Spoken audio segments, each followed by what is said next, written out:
Avis vascular centre మన దేశంలోనే the best varicose vein hospital. ఇప్పుడు ఐడియా అందుకు వచ్చిందని చెప్పాను కదా, కొత్త మొత్తం అయిపోయిన తర్వాత నాకు బ్లాంక్ అయిపోయానమ్మా. బ్లాంక్ అయిపోయాను. ఇప్పుడు ఏం చేయాలి మనం, ఖాళీ కదా ఆఫీస్కి వచ్చి కూర్చుని ఏం చేయాలి. అప్పుడు నాకు ఐడియా వచ్చింది, సీరియల్ ఐడియా లాగానే యూట్యూబ్ చూడటం మొదలుపెట్టా. షార్ట్ ఫిల్మ్స్ అందులో బెస్ట్గా తీసిన వాళ్ళని పిలిచి కొన్ని షార్ట్ ఫిల్మ్స్ చేసాం. అందులో కొన్ని పాటలు రాయటం కూడా మొదలుపెట్టాను. పాటలు మీరు రాశారా? అరే సో అదే టైంలో ఈటీవీలో కథాసౌధ అని చెప్పి వెబ్ సిరీస్, అంటే ఒక్కో సిరీస్ అరగంటలో అయిపోవాలన్నమాట. అరగంటలో ఒక కథ చెప్పడం. అవి ఇప్పుడు శిష్యులను పెట్టేసి నేను అప్పుడప్పుడు సెటిల్కి వెళ్ళి స్టోరీ డిస్కషన్, మ్యూజిక్. సో ఇప్పటికీ మీరు అవి హ్యాండిల్ చేస్తున్నారు, పర్యవేక్షిస్తున్నారు. మన సండే వస్తుంది. ఇప్పుడు లైఫ్ పార్ట్నర్ అని ఒకటి తీశాను, లవ్ యూ నానమ్మ అని ఒకటి తీశాను, సుందరంగాడి ప్రేమ కథ అని ఒకటి తీశాను, ఏవి అలనాటి ముద్దులు అని రాబోతోంది అనమాట. ఇది ఇందుగలడందు లేడన్న సందేహము వలదు. మా రాఘవేంద్రరావు గారు అన్ని ప్లాట్ఫామ్స్ లో ఆయన ఉన్నాను అని ప్రూవ్ చేస్తారు. అద్భుతం. అసలు అది కాకుండా ఈ కుర్రాళ్ళందరినీ అయిపోయిన తర్వాత ఈవినింగ్ 4:30 నుంచి 6 వరకు వెళ్ళి పికిల్ బాల్ ఆడతాం అనమాట. మళ్ళీ వాళ్ళతో కలిసి అర్రే వీడు కొంతమంది ఆ తర్వాత కీబోర్డ్ అన్నావు కిందాక మా అమ్మ చెప్పింది, ఖాళీగా ఉంటుంది కీబోర్డ్ నేర్చుకోవచ్చు కదా అని. నేర్చుకుంటున్నారు. అయ్యమ్మ బాబోయ్, మీ ఫిట్నెస్ సీక్రెట్ ఏంటి రాఘవేంద్రరావు గారు? ఎప్పుడు ఆ స్మైల్, ఇన్ని యాక్టివిటీస్, చాలా జోష్ఫుల్గా ఉండడం, సరదాగా ఉండడం. అసలు మీ ఫిట్నెస్ సీక్రెట్ చెప్పండి. మీరు ఏం తింటారు చెప్పండి. తిండి దేవులే కానీ ఎక్కువ ఫూల్స్ ఉన్న చుట్టూ ఉంటారు. మరి హార్వర్డ్ యూనివర్సిటీ, ఇది జేసీ మిల్లర్, ఇటువంటివన్నీ ఎత్తుపండని లేకపోతే ఈడని ఆడని ఊరిని జోకులు వేసుకుంటూ నవ్వటం చాలా ఇష్టం నాకు, నవ్వించటం కానీ. అందుకనే భరణీను బ్రహ్మానందం వీళ్ళు కొంచెం పొయిటిక్ ఇది ఉందన్నమాట. నేను 2-3 కొటేషన్స్ అందరూ రాస్తున్నాక మనం ఎందుకు రాయకూడదని చెప్పి అందులో కూడా మనం అనుకున్నవన్నీ జరిగి ఉంటే ఇప్పుడు జరిగినవన్నీ మనం అనుకున్నవి కావు. మనం అనుకున్నవన్నీ జరుగుంటే ఇప్పుడు జరిగినవన్నీ మనం అనుకున్నవి కావు. నువ్వు అంతేగా అంతేగా అంతేగా. అది కాకుండా లైఫ్ని ఇంత లైట్గా తీసుకుంటేనే సీరియస్గా ఉంది, సీరియస్గా తీసుకుంటే ఎలా ఉంటుందని. అంతేగా, అదొకటి నాకు చాలా ఇష్టమైంది. అది మెయిన్ అనమాట. లైఫ్ని ఎంత ఇది వచ్చినా కూడా దాన్ని వెల్కమ్ చేయటం, జోకులు వేసుకుని రే పోయిందిరా సినిమా పోయింది రా. అసలు సో మీకు ఏది ఆ బాధ కానీ ఆ ఫ్రస్ట్రేషన్ కానీ మిమ్మల్ని అసలు టచ్ చేయవు అన్నమాట. అయితే ఇంట్లో కూడా అంతే. మెడిటేషన్ చేస్తారా దానికోసం ప్రత్యేకంగా? అదొకటి ఉంది, మర్చిపోయాను. పొద్దున్నే ఓ రోజు స్విమ్మింగ్ పూల్, ఓ రోజు పిలాటే, ఓ రోజు స్ట్రెచ్చింగ్ ఎక్సర్సైజ్, ఈవినింగ్ యోగా నిద్ర మెడిటేషన్. ప్రతిరోజు పికిల్ బాల్ అవగానే స్నానం చేసి 40 minutes మెడిటేషన్. సో టైముని అలా విభజించుకుంటా. పని లేకపోతే నాకు ఏదో చెయ్యి కాలు ఆడదంటారే. అందుకనే మీరు ఆ 16th ఇయర్ దగ్గర ఆగిపోయారు రాఘవేంద్రరావు గారు. ఇంకా అసలు ఏజ్ ముందుకి రాలేదు అంతే. హ్యాపీగా ఎప్పుడు సరదాగా ఉంటాం. ఈ వాళ్ళ దగ్గర నుంచి నేను నేర్చుకుంటున్నానమ్మా, నా దగ్గర నుంచి వాళ్ళు నేర్చుకుంటున్నారు. కొంతమంది చెప్తారు కదా, కేజీ 1200 రూపాయలు ఉండే బియ్యం తింటాం, లీటరు 5000 రూపాయల నుంచి 10,000 రూపాయలు ఉన్న డైరెక్ట్గా హిమాలయాస్ నుంచి తెచ్చిన వాటర్ తాగుతాం, అదే మా బ్యూటీ సీక్రెట్, అదే మా ఫిట్నెస్ సీక్రెట్ అంటారు కదా. అట్లాంటి ప్రత్యేకమైన తిండ్లు మీరేం తినరా? అసలు తిండి కూడా లేదు అసలు. ఏదో ఇప్పుడు తర్వాత ఏంటంటే జనరల్గా రోజు పొద్దున పూట కూడా ఇడ్లీలు, వడలు, దోశలు తినేవాళ్ళం. ఇప్పుడు ఏంటంటే ఒట్టి నట్స్ను ఫ్రూట్స్, మధ్యాహ్నం lunch, night only tiffin. So అదన్నమాట మీ సీక్రెట్. ఆ గ్యాప్లో చిన్న పర్సనల్ ఇంట్రెస్ట్, పర్సనల్ ఇంట్రెస్ట్ ఏంటి? ఏదో కాలక్షేపానికి కొంచెం ఒక రౌండ్ వేసుకోవటం. Such an honest, sweet and an humble answer from your end. అసలు సూపర్. ఎటు మనం ఈ విషయాలు మాట్లాడుతున్నాం కాబట్టి రాఘవేంద్ర గారు, నాకు ఇందాకటి నుంచి మిమ్మల్ని చూస్తున్నాను, మీతో మాట్లాడుతున్నాను, కానీ నా ధ్యాస అంతా మీరు షర్ట్ మీద పెట్టుకున్నటువంటి ఆ గ్రీన్ అండ్ వైట్ బ్రోచ్ మీదకి వెళ్తోంది. అసలు అది ఎంత క్యూట్గా ఉందంటే ఏంటి చెప్పండి, దాని సిగ్నిఫికెన్స్ ఏంటి, దాని బ్యూటీ ఏంటి? ఇది మా అమ్మాయిలు ఏంజల్ ఉంటే మంచిది అంటారమ్మా.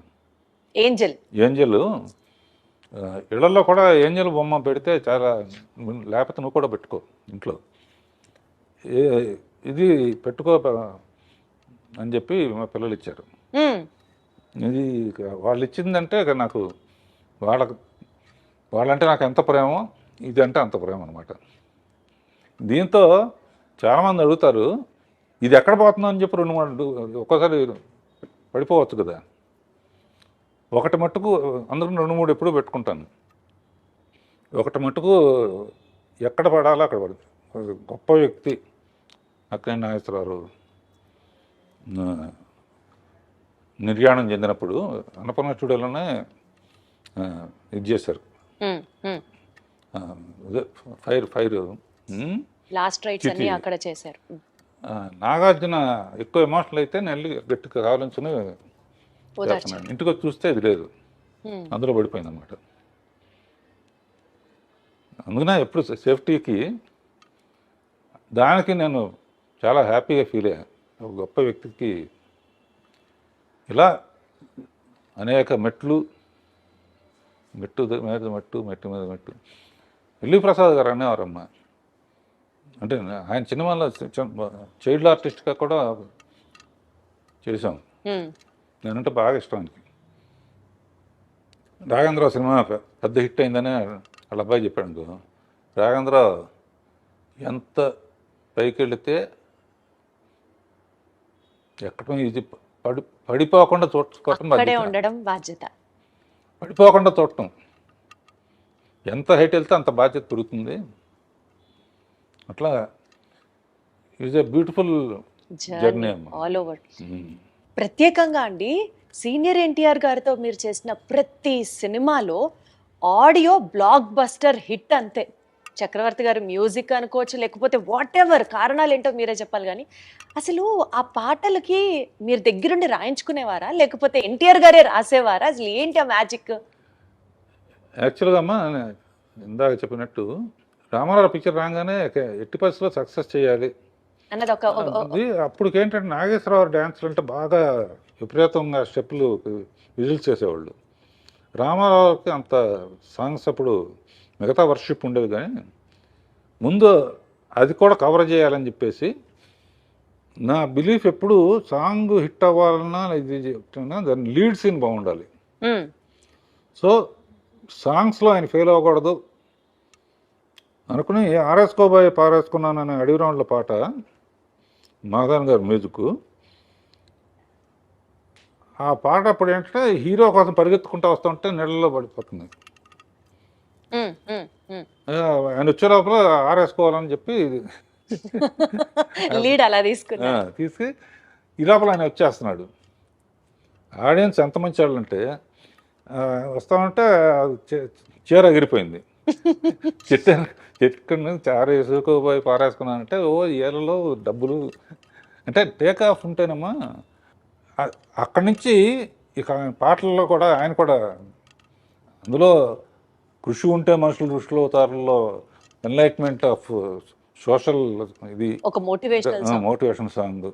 తర్వాత కోకిలమ్మ పెళ్ళికి అనేది, తర్వాత మేజర్ చంద్రకాంత్ పుణ్యభూమి నా దేశం పాట. అసలు మేజర్ చంద్రకాంత్లో పుణ్యభూమి నా దేశం ఎక్కడికి వెళ్ళినా సరే ఆగస్టు 15th జనవరి 26న ఈ పాట ప్లే అవ్వకుండా భారతదేశంలో ఎక్కడ ఉండదు అంతే. అదిను ఆయన అందులో కూడా అన్ని గెటప్పులు శివాజీ అల్లూరి సీతారామరాజు. ఆయన అనేవాడు, బ్రదర్ చాలామంది చేశారు జాగ్రత్త అని. అంటే అల్లూరి సీతారామరాజు కట్టబొమ్మను కూడా ఇస్తాం కదా, అవును. శివాజీ గణేష్ చేశారు. కమిట్మెంట్ అంటే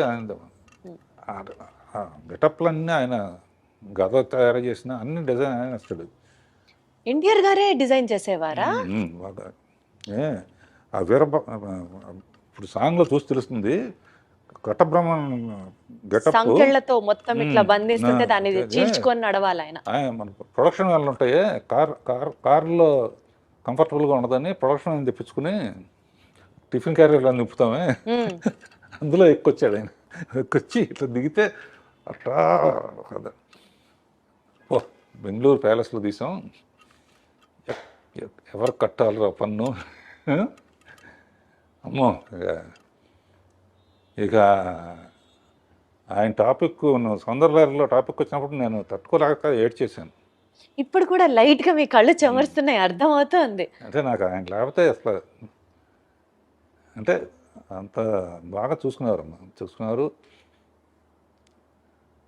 నేను అందుకనే చెప్తున్నాగా, ఫస్ట్ ఆయన మీద క్లాప్ కొట్టడమే నాకు నా ముహూర్తం అంటారే, గొప్ప ముహూర్తం అనమాట నా జీవితానికి. అందుకనే ఆయన దేవుడిలాగా జీవితంలో మర్చిపోలేని. అద్భుతం.